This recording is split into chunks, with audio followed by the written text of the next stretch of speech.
let's go back and take a look at a mind map from the engineers of Tektronix in their manual for their 7834 storage oscilloscope. This scope was made in the 70s, and it costs essentially an engineer's salary for a year. So it's a quite expensive instrument. It has a lot of pieces, and we shall explore the manual together.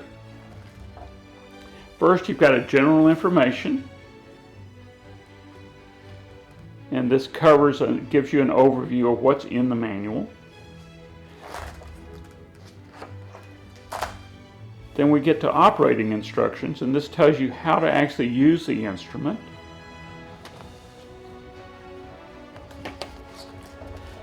Then we come to the theory of operation. Now this is the interesting part, because this tells you exactly how the scope operates, each section, point by point.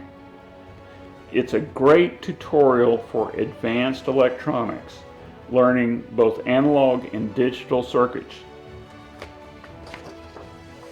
Here's a block diagram of the system.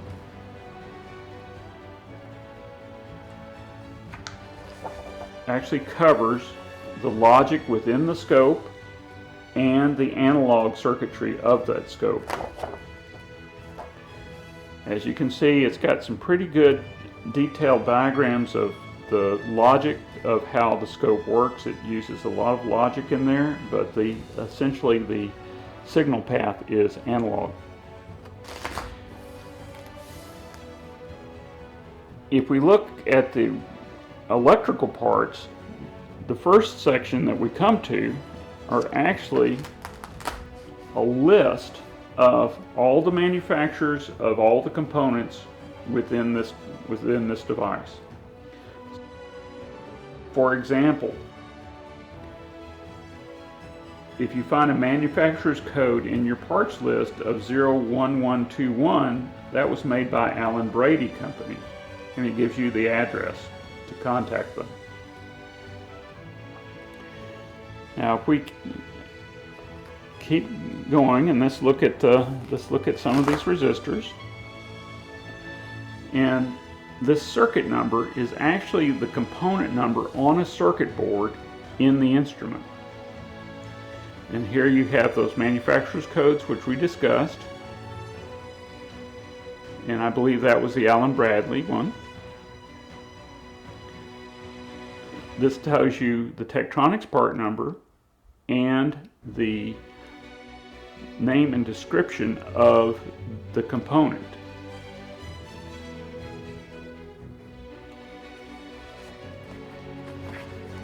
Traveling a little further, we find the diagrams and circuit board illustrations. Some important things to note here are the diagram number within a diamond here, and it gives you a schematic and within this number here.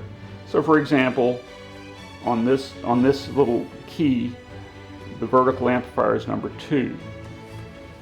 However, on this instrument, calibrator and mode switch are number 2. One of the really neat features of this documentation are the cabling diagrams.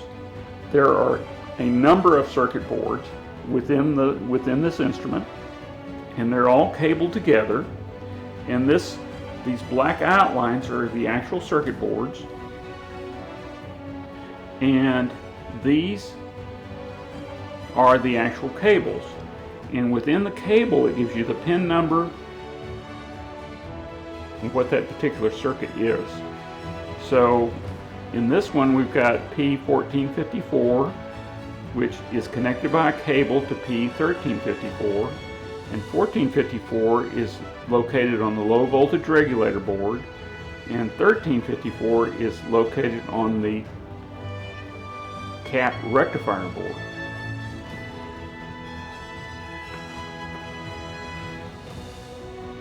So since we were discussing that, let's look at that. Here's the overall diagram of the power supply.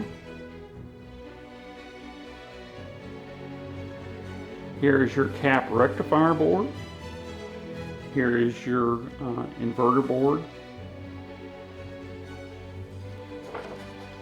Also, they give you a diagram of all the components. Here we have the low voltage regulator board and where they are. And here is P1454. And here are all the transistors and resistors and capacitors and other components. Also, they show you exactly where that board is located within the instrument. And further, if you're looking for a particular component, let's say that P1454 is located in 5E.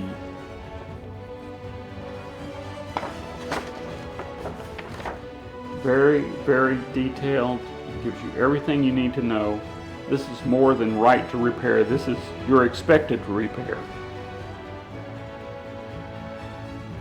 Now let's look at how that works with the actual cabling itself.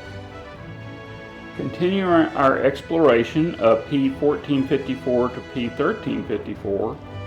Here is the actual circuit board and here is the actual connector. Now if you look carefully at this, you'll see that the cables themselves have a dart, 2, 3, 4, 5, 6, 7, 8, 9 on this particular cable, and this dart connects to the pin marked with the triangle. So it's that simple. Now, considering the immense amount of work these draftsmen had to do, because this was all done manually, I wanted to show you something that you just don't see from normal stodgy companies. This is a manual for one of the plugins for that oscilloscope. And if we go, and we're going to look at the diagrams again, and we're going to look at the diagram for the attenuator circuits in the plugins. You've got a cartoon character here. You will find these in many of the Tektronix manuals from this era. And I think that's really cool. It sure brought my smile to my face when I saw it for the first time. Thank you so much for your attention. And if you like this video and want to see more of them, please give me a thumbs up. And also, if you'd like to subscribe, that would be wonderful. Thank you so much.